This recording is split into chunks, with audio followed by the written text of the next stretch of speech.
జై శ్రీరామ్. అందరికీ నమస్కారం. వెల్కమ్ టు న్యూస్ అఖండ. నేను మీ కస్తూరి శ్రీధర్.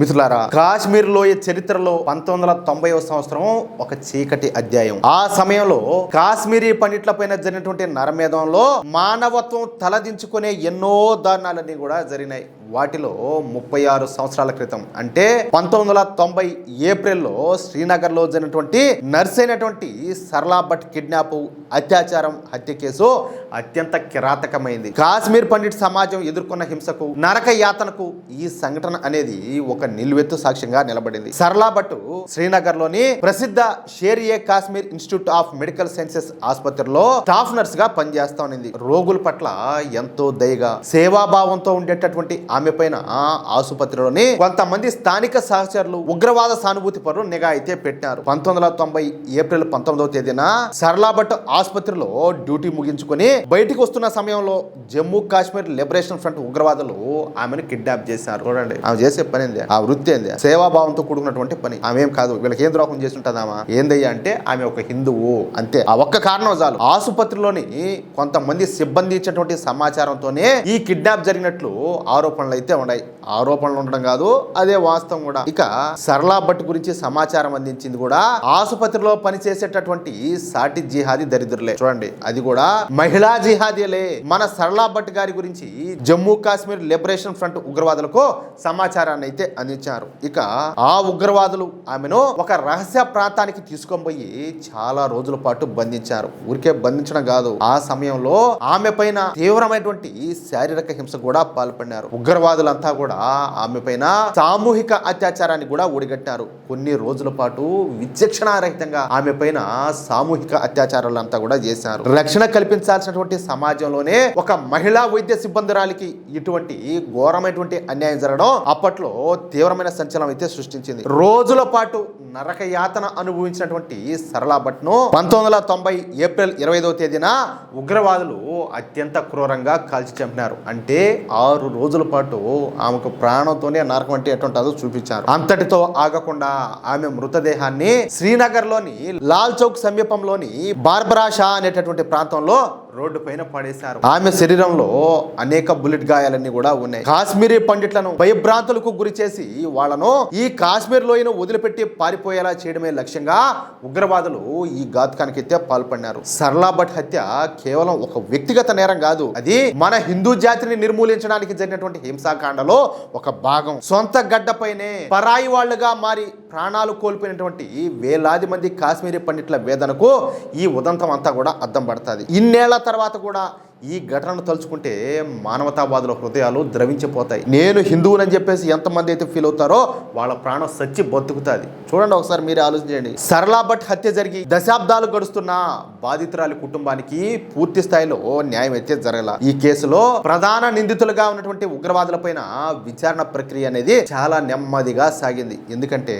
గతంలో ఉన్నదంతా కూడా ఈ కాంగ్రెస్ పార్టీ, దాని అనుకూల ప్రభుత్వాలే కదా. ఇటీవల కాలంలో కాశ్మీరీ పండిట్లపైన జరిగినటువంటి పాత కేసులను రీఓపెన్ చేయాలనేటటువంటి డిమాండ్లన్నీ కూడా మళ్ళీ ఊపందుకున్నాయి. దీంతో మన మోడీ ప్రభుత్వం మళ్ళీ ఈ పాత కేసులన్నీ కూడా రీఓపెన్ అయితే చేపించింది. అంతే. ఇక జమ్మూ కాశ్మీర్ రాష్ట్ర దర్యాప్తు సంస్థ ఈ కేసులో ఒక కీలకమైన ముందడుగునైతే వేసింది. నిషేధిత జమ్మూ కాశ్మీర్ లిబరేషన్ ఫ్రంట్ అధినేత, ప్రస్తుతం జైల్లో ఉన్నటువంటి ఉగ్రవాది అయిన మహమ్మద్ యాసిన్ మాలిక్ ఈ ఘాతుకానికి ప్రధాన సూత్రధారి అని చెప్పేసి జమ్మూ కాశ్మీర్ రాష్ట్ర దర్యాప్తు సంస్థ స్పష్టం చేసింది. ఈ మేరకు శ్రీనగర్ లోని ప్రత్యేక టాడా కోర్టులో 737 పేజీల భారీ ఛార్జ్ షీట్ ను దర్యాప్తు సంస్థ అయితే దాఖలు చేసింది. ఉగ్రవాదుల భయంతో దశాబ్దాలుగా మరుగున పడిపోయినటువంటి ఈ కేసును కేంద్ర ప్రభుత్వం జమ్మూ కాశ్మీర్ లెఫ్టినెంట్ గవర్నర్ ఆదేశాలతో ఈ కేసును 2025లో SIA మళ్లీ బయటికి అయితే తీసింది. సీనియర్ IPS అధికారుల నేతృత్వంలో ఈ కేసును లోతుగా విచారించారు.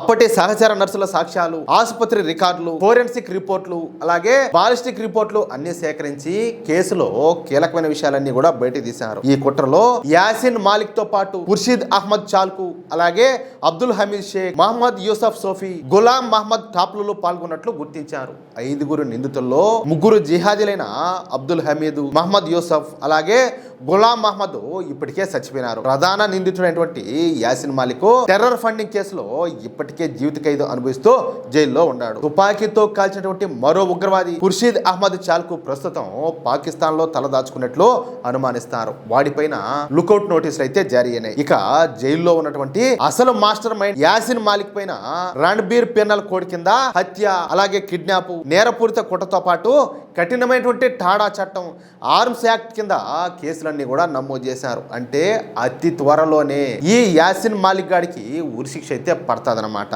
అది విషయం. ఈ ఛార్జ్ షీట్ దాఖలు కావడం పైన కాశ్మీరీ పండిట్ సంఘాలు హర్షం అయితే వ్యక్తం చేస్తున్నాయి. కాలం ఎంత గడిచినా సరే ఉగ్రవాద చర్యలకు పాల్పడిన వాళ్ళు చట్టం ముందు జవాబుదారీ కాక తప్పదని చెప్పేసి దర్యాప్తు సంస్థ అయితే స్పష్టం చేసింది.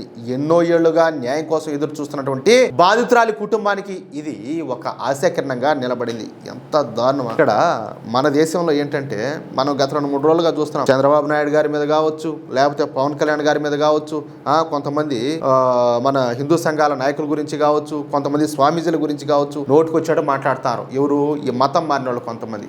ఏది అరే పోరే కొడక అద్ది ఇది తొక్కుతా లేపుతా ఏమనుకుంటారు అంటారు. ఇదే ఈ మితిమీరిన భావ ప్రకటన స్వేచ్ఛ అనేది ఎక్కువైపోయింది. ఏమైనా మాట్లాడచ్చు. ఏమన్నంటే ఈ కులం కార్డు బయటికి తీస్తారు. వీడు కన్వర్ట్ ఏంటాడు, ఏది హిందుత్వాన్ని వదిలిపెట్టి ఒక క్రిస్టియన్ గా కన్వర్ట్ అయిపోయింటాడు. వీళ్ళు మళ్ళా ఏదైనా మాట్లాడితే మేము దళితులు అని చెప్పేసి ఆ కార్డు తీస్తాడు. ఆల్రెడీ అంబేద్కర్ గారే చెప్పినారు, ఏది ఒక్కసారి కన్వర్ట్ అయిపోయిన తర్వాత నీకు పాత తాలూకు ఏవి కూడా వాటన్నింటికి కూడా నీళ్లు వదిలేసుకొని వచ్చినట్టేనని చెప్పేసి మళ్ళా దళితులు అంటారేంది. మళ్ళీ వీళ్ళు మేము అంబేద్కర్ ఇష్టము, మేము అంబేద్కర్ వారసులం అని చెప్పి చెప్పుకుంటారు. మరి ఆయన వారసులు అన్నప్పుడు ఆయన చెప్పిన మాట ఫాలో అవరా మీరు? పేరుకే అంబేద్కర్ అభిమానులు, కానీ అంబేద్కర్ గారికి మాత్రం వెనుపోట్లు పొడుస్తారు. ఆయన మాటలకు విలువీరు. ఏం జరుగుతుంది అసలు? ఇదే ఈ భావ ప్రకటన స్వేచ్ఛ అనేది ఎక్కువైపోయింది. ఎవరైనా కూడా ఏది వాళ్ళ స్థాయికి మించి, వాళ్ళ స్థాయికి మించి ఏదైనా కానీ అడ్డదిడ్డాలు మాట్లాడితే ఇంకా వేరే లెవెల్లో ఉండాలి. అలాగే ఎవరైనా సరే ఈ దేశంలో ఉన్నటువంటి మెజారిటీ ప్రజలైనటువంటి హిందువులను కావచ్చు, ఈ దేశానికి వ్యతిరేకంగా కావచ్చు, ధర్మానికి వ్యతిరేకంగా కావచ్చు, ఏదైనా చేస్తే మన దేశంలో అదే నేను చెప్పేది, కనీసం శిక్షలు అనేవి చాలా అంటే చాలా. నువ్వు 10 మాటలు చేసినా కూడా నీకు ఉరి శిక్షలే, నేనేం చేసేదిలే. ఊరికి అట్టపోయి వచ్చారు మహా అంటే ఒక జీవిత ఖైదు పడుతుంది. ఒక 7 ఏళ్ళు 10 ఏళ్ళు 14 ఏళ్ళు ఉంటారు, హ్యాపీగా మళ్ళీ వచ్చేస్తారు. ఏది మళ్ళీ ఈ లోపల మళ్ళీ ఎన్నో అడ్డాలన్నీ, ఏది బెయిల్ పుట్టడం, మధ్యలో రావడం, ఇట్టన్నీ కూడా వాళ్లకు ఇంటర్లో కదా జాగినట్టు ఉన్నది. ఏది నేరాలు చేసే వాళ్ళు కూడా ఇవన్నీ కూడా పూర్తిగా బంద్ అయిపోవాలి. తప్పు చేస్తే తొక్కిపారు దబ్బాలంతే. యోగి ఆదిత్యనాథ్ గారు ఎడ్ చేస్తున్నారు యూపీలో, ఆ మాదిరి ఉండాలి. తప్పు చేస్తే ఊరే నాయన బతుకురా, కుక్కర్ కాల్చి కాల్చి అవతల బార దొబ్బుతారు అనిపించేటట్టుంటేనే ఈ ముండాపడకలకు అందరూ కూడా భయం వచ్చేది. ఏమంటారా మిత్రులారా? ఈ న్యూస్ కనుక మీకు నచ్చినట్లయితే వెంటనే ఈ వీడియోని లైక్ చేసి మీ మిత్రులకు, అలాగే మీరు ఉన్నటువంటి వాట్సాప్ గ్రూపుల్లోనూ తప్పనిసరిగా షేర్ చేయండి. అలాగే ఈ వీడియో పైన మీ అభిప్రాయం ఏంటో ఖచ్చితంగా కామెంట్ రూపంలో తెలియజేయండి. ఇంకో విషయం ఏంటంటే, ఇంతవరకు మీరు గనక మన ఛానల్ ని సబ్స్క్రైబ్ చేసుకున్నట్లయితే ప్రతి ఒక్కరు కూడా మన ఛానల్ ను సబ్స్క్రైబ్ చేసుకోండి, సపోర్ట్ చేయండి ప్లీజ్. జై శ్రీరామ్, జై హింద్, భారత్ మాతాకి జై.